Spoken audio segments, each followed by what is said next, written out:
దేశము కొరకు ధర్మం కొరకు చూసారా, వీడేమో సెల్ ఫోన్ చూసుకుంటున్నాడు, ఆడు బొటనవేలు కడిగి తాగుతూ నెత్తి మీద వేసుకుంటున్నాడు. మన దేశం మన భక్తి అలాంటిది. మరి ఇక్కడ చూడండి, ఇప్పుడు ఏకంగా గొడ్డు మాంసమే తినేస్తుంది. ఎంత మొక్కుందో చూడండి.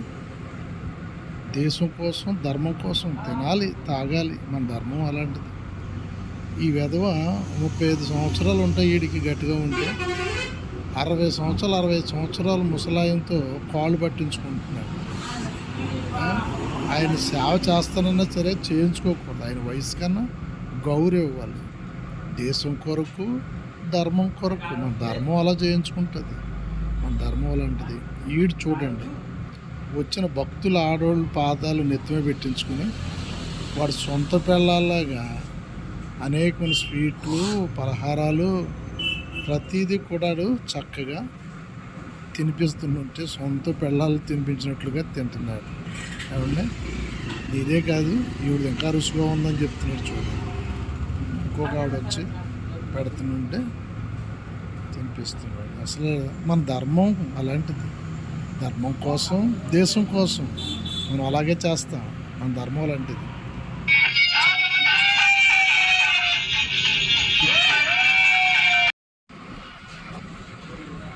మన దేశంలో ఉన్న హిందుత్వం ఏం భక్తి నేర్పిస్తుందో, మనకు నేర్పవలసిన బాబాలు మనకు ఏమి నేర్పిస్తున్నారో ఒక్కసారి దృష్టి పెట్టండి.